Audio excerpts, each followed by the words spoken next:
Olá, meus amores, tudo bem com vocês? Espero que vocês estejam super bem. O tema da nossa aula de hoje é as medidas de capacidade e média aritmética, ok? Nas medidas, a gente pode entender que as medidas principais, como o metro, o litro e o grama, eles são sempre utilizados para medir alguma coisa. O metro ele é usado para medir o tamanho de um espaço. O litro, ele geralmente é utilizado para medir a capacidade de líquidos como o azeite, como o leite, como a água. E também o grama, que é utilizado para medir, né, o peso de várias coisas, ok? Então, nesse caso aqui, nós temos o litro, que possui submúltiplos que são o decilitro, o centilitro e o mililitro. Quando eu tenho uma unidade principal, que nesse caso aqui é o litro, certo? Eu quero, né, aumentar essa unidade. Então, aqui eu estou no litro, certo? Então, para eu ir para os submúltiplos, certo? Então, eu vou multiplicando. Quando eu estou indo em direção aos submúltiplos, eu vou multiplicando. Quem são os submúltiplos? O decilitro, o centilitro e o mililitro. Mesmo que eu esteja aqui no quilolitro, toda vez que eu estou indo em direção aos submúltiplos, eu devo ir multiplicando por 10 cada casinha que eu for andando. Então, cada casinha que eu for andando em direção aos submúltiplos, eu vou multiplicando por 10. Isso significa que eu vou acrescentando um zero, né? Ou andando com a vírgula uma casinha em direção aos submúltiplos. Quando eu estou indo da direção dos submúltiplos, que são o mililitro, o centilitro e o decilitro. Quando eu estou indo dos submúltiplos para os múltiplos, correto?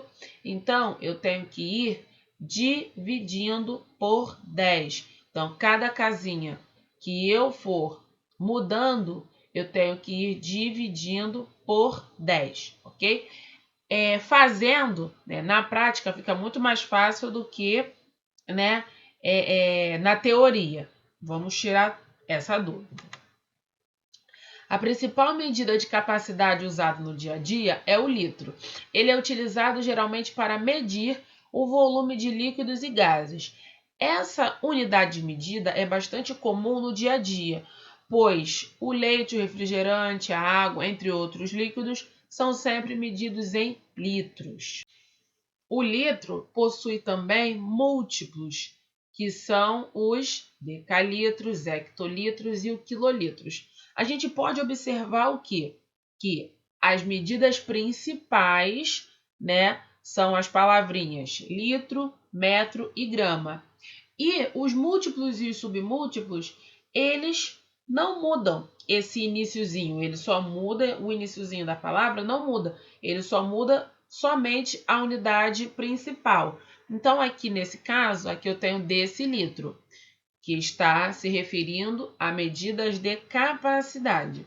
Se tivesse se referindo, né, a medidas de comprimento, no lugar do litro estaria metro, ok? Então, se tivesse se referindo à medida de massa, estaria escrito que grama. Então, as medidas elas vão se alterando, porém, o pedacinho dos nomes chamados de submúltiplos e de múltiplos não se alteram. E a forma como realizar esse cálculo também não se altera. Então, cada vez que eu for indo em direção aos submúltiplos, eu vou andando uma casinha, eu vou multiplicando uma casinha para a direita. Veja aqui, ó, que as setinhas estão indo para a direita. Então, Cada vez que eu andar uma casinha, eu vou acrescentando um zero quando eu estiver indo em direção aos submúltiplos. Quando eu estiver indo em direção aos múltiplos, eu vou tirando um zero, ok? Ou eu vou andando com a vírgula, né? Voltando essa vírgula, ok? Então, vamos ver aqui. Aqui eu tenho a unidade principal, aqui vai ser o litro. Então, o litro, né, tá aqui. Então, 10 litros é igual a 1 decalitro. 100 litros é igual a 1 hectolitro. 1000 litros é igual a 1 quilolitro. Então, 0,1 é 1 decilitro. 0,01 é igual a 1 centilitro. 0,001 é igual a 1 mililitro. Então, essa parte a gente vai tirar as dúvidas realizando a atividade, ok? Porque é muito importante a realização da atividade para sanar as dificuldades, tudo bem? Agora vamos ver sobre a média aritmética. O que é a média aritmética? Vocês sempre ficam perguntando como a gente, quando professor, consegue encontrar a nota de vocês. Porque, tia, eu tenho a nota da prova de artes e tenho a nota do caderno.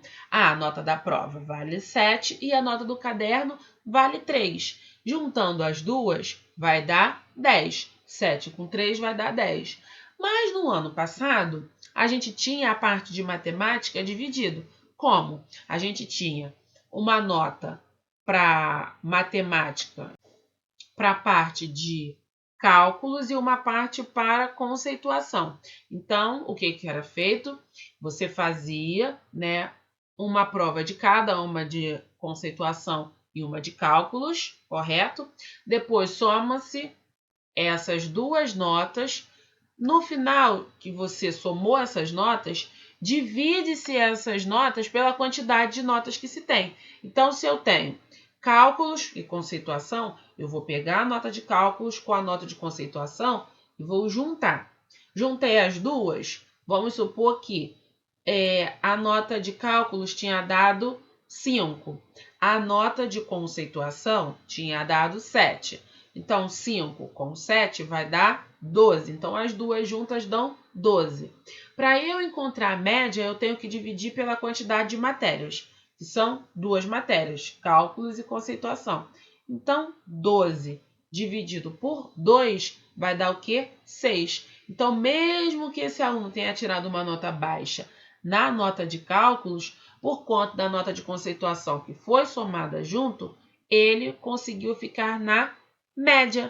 É daí que a gente tira o termo estar na média. Vamos ver. Então, a média de um conjunto de valores numéricos é calculada somando-se todos esses valores e dividindo o resultado pelo número de elementos somados. Suponha que em uma sala de aula tenha 5 alunos com as seguintes idades: 14, 12, 15, 18 e 16. Qual a idade média dos alunos dessa sala? Vamos lá. Dessa forma, basta somarmos todas as idades e dividir pelo total de alunos. Então, o que eu vou fazer? Vou somar 14 mais 12 mais 15 mais 18 mais 16, que vai dar 75. E vou dividir por 5, que é o total de alunos. Então, fazendo essa divisão, eu vou ter o número 15. Então, a idade média dessa sala de aula é de 15 anos. A média de um conjunto de valores numéricos é calculada somando-se estes valores e dividindo-se o resultado pelo número de elementos somados. Marcos realizou 4 provas de matemática no decorrer do ano. Suas notas foram: primeira, 6, segunda, 7, terceira, 9 e quarta, 8. O que vai ser feito? Vai somar todas as 4 notas, certo? Depois que eu somei todas as 4 notas, eu vou dividir o resultado por 4, que foi a quantidade de provas que ele fez. Dividindo por 4, deu 7,5. Então, se essa nota ela estiver acima da média estipulada pelo Colégio de Marcos, então significa que Marcos estará o quê? Aprovado. Se o Marcos estudasse na nossa escola, ele estaria aprovado, porque a média da nossa escola é o quê? 6. Então, para encontrar a média, eu somo todos os números envolvidos e no final, após o resultado, eu divido pela quantidade de elementos que foram apresentados, ok? Agora é o momento de realizar a nossa atividade com bastante atenção e com bastante capricho. Vamos lá para o nosso grupo, tirar todas as dúvidas para que vocês consigam entender tudinho, tudo bem? Um grande beijo, até daqui a pouco!